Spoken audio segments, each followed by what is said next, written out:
सभा अध्यक्ष नंद किशोर यादव ने सदन की कार्यवाही को लेकर टीएनपी न्यूज पर अपने अनुभव साझा किए। साथ ही कहा कि विधानसभा अध्यक्ष के तौर पर उनकी पहली प्राथमिकता सदन को शांतिपूर्वक तरीके से चलाने की रहती है। हमारे संवाददाता सोहन रावत ने उनसे खास बातचीत की है। आइए सुनते हैं उन्होंने क्या कुछ कहा है।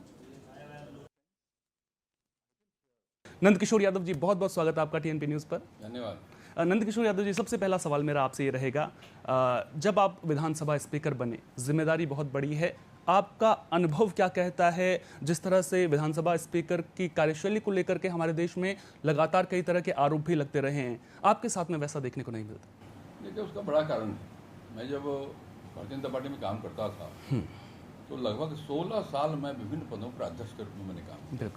3 साल बीजेपी का जिलाध्यक्ष, 3 साल युवा मोर्चा का जिलाध्यक्ष, 5 साल भाजपा का युवा मोर्चा अध्यक्ष और 5 साल भाजपा का प्रदेश अध्यक्ष। तो ये 16 साल का जो अनुभव है वो मेरे बड़ा काम आया।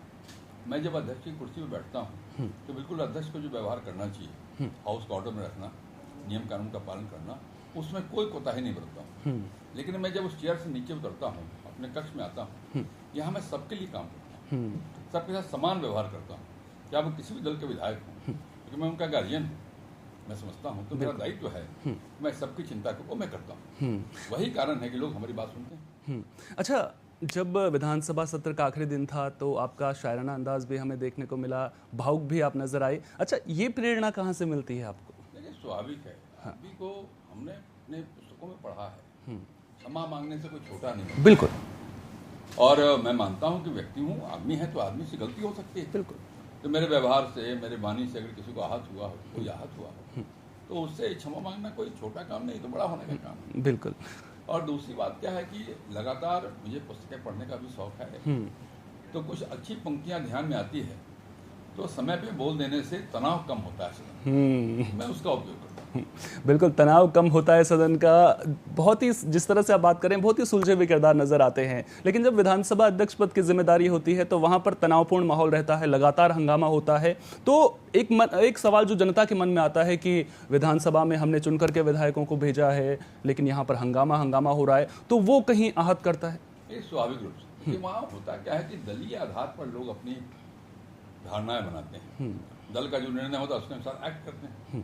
तो स्वाभाविक, मैं केवल विधायकों का ही सब दोष है मैं ऐसा नहीं मानता।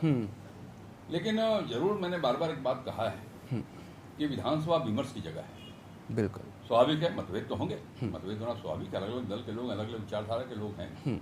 लेकिन हम शब्दों का सही इस्तेमाल करके भी कठिन से कठिन प्रश्न पूछ सकते हैं और कड़ी से कड़ी बात कह सकते हैं। शब्दों का संयम बना के रखें लोग, इसका आग्रह मैंने किया है। और वही एक रास्ता भी है विमर्श का। बिल्कुल, और शब्दों में बहुत ताकत होती है, एक बार जुबान से निकल गए तो उसके बाद वापस नहीं लौटते हैं। अच्छा, एक और अहम सवाल मेरा आपसे है, जब मैं आपके बारे में पढ़ रहा था तो मुझे ये भी जानने में मिला कि आपको तारक मेहता का उल्टा चश्मा जैसे शोज़ पसंद हैं, आपको लाइट हार्टेड कॉमेडी हो या फिर यूँ कहें कि जैसे जो हास्य नाटक जो कवि हैं उनको सुनना आपको बहुत पसंद है। क्या जब आप ये सब सुनते हैं तो उसका फ़ायदा मिलता है सदन की कार्यवाही? वो सदन की कार्यवाही की बात छोड़ दीजिए। हाँ। मैं साउंड स्लीप सोने वाला आदमी हूँ। मैं लगातार 6-6.5 घंटा सोता हूँ और बीच में कभी उठता नहीं। उसका एक बड़ा कारण है कि दिन भर का जो तनाव है उस तनाव को मैं शिथिल करता हूँ इन हल्के फुल्के नाटकों को देखकर। वो उसके कारण से एक बार आपको नेचुरल हंस दीजिए तो आपके तनाव कम हो जाते हैं। या तो मैं अपने छोटे ग्रैंडसन के साथ बात करता हूँ, पोते के साथ बात करता हूँ, या फिर ये सीरियल जब मौका मिलता है तो देखता हूँ। उसके कारण मेरे तनाव शिथिल हो जाते हैं और मैं गहरी नींद सोता हूँ। गहरी नींद अगर आप सो लेंगे तो सवेरे स्वस्थ होकर उठेंगे तो सारा काम बढ़िया से कर सकते हैं। अच्छा, विधानसभा सत्र की कार्यवाही के दौरान हमने देखा कि आपने भाई जी ने जो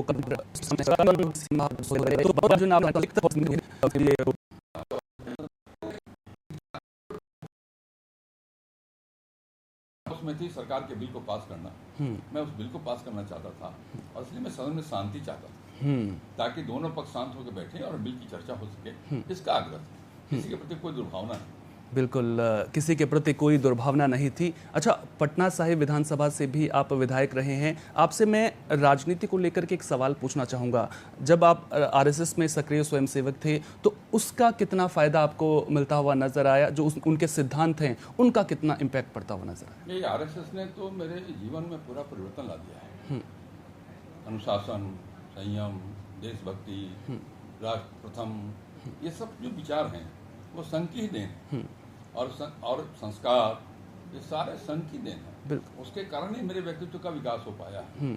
मैंने उन चीजों को धारण किया है, केवल सुना नहीं है, जीवन में उतारने का काम किया है। उसका ही परिणाम है कि आज इस स्थान पर मैं बैठा हूँ। अच्छा, एक राजनेता के लिए सबसे ज़्यादा ज़रूरी क्या होता है जब वो जनता के बीच में पहुंचता है? जनता से जुड़ना ज़्यादा ज़रूरी है या फिर कुछ और ऐसी चीज़ें हैं जिनका आप जिक्र करना चाहेंगे? देखिए, मैं जब पहली बार विधायक बना था तो मेरे पिताजी को पैर छूने वाले की संख्या बहुत बढ़ गई। स्वाभाविक है, मैं सामान्य परिवार से आता था। उन्होंने मुझे 3 बातें कही। पहला तो उन्होंने कहा कि बेटा, चले चाल सादा निभे बाप दादा। तो मैं विधायक बनने के पहले जिस प्रकार से रहता था, आज भी विधायक बनने के बाद, मंत्री बनने के बाद, नेता प्रतिपक्ष बनने के बाद, या आज विधानसभा अध्यक्ष बनने के बाद, आज ही मैं उसी प्रकार रहता हूँ। मेरा रहना सहना खाना पीना कोई परिवर्तन, विचार कोई परिवर्तन नहीं हुआ है। और यही आम आदमी को, मेरे क्षेत्र के आम आदमी को ये कनेक्ट करता है मुझसे, और यही कारण है कि लगातार मुझे लोग यही बनाते हैं। बिल्कुल। और दूसरी बात उन्होंने कही थी, इस पावर का इस्तेमाल किसी को तंग करने के लिए नहीं करना, जितना भला कर सकते उतना भला करना। मेरे विधानसभा में एक आदमी आपको नहीं मिलेगा जो कहता हो कि नंदकिशोर यादव ने ताकत का इस्तेमाल करके मुझे तंग किया है। तो उसके कारण से लगातार मेरे वोटों की संख्या बढ़ती जाती है, तो मैंने किसी का बुरा नहीं किया। तो एक राजनेता को यदि आवश्यक है तो वो आम आदमी से कनेक्ट होकर रहे। मैं फोन अपने उठाता हूँ, जो मैं प्रतिदिन 1 घंटा विदाउट अपॉइंटमेंट लोगों से मिलता हूँ, तो कोई भी आदमी आके अपनी बात कर सकता है। तो ये सब आम आदमी से कनेक्ट होने का एक बढ़िया माध्यम है, जिसका मैंने पालन किया। कष्ट जरूर शरीर को होता है, लेकिन जब हम ये सोच लेते हैं कि देश प्रथम है, देश की चिंता पहले करनी है, तो व्यक्ति को अपनी चिंता थोड़ी कम करनी पड़ती है, और मैं उसको जीवन में उतारने का काम किया। अच्छा, सबसे मुश्किल क्या है?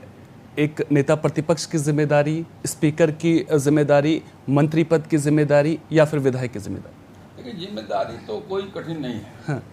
उस जिम्मेदारी को निभाने की कला चाहिए, बस इतना ही है। कौन सा काम ऐसा इसमें कठिनाई नहीं है? आप नभी पॉलिटिक्स में आए तो आपके घर में कठिनाई नहीं है क्या? कभी पत्नी से आपको विवाद हो गया किसी बात पे, बच्चे कभी आपके मन की बात नहीं सुनने, समस्या तो वहां भी है।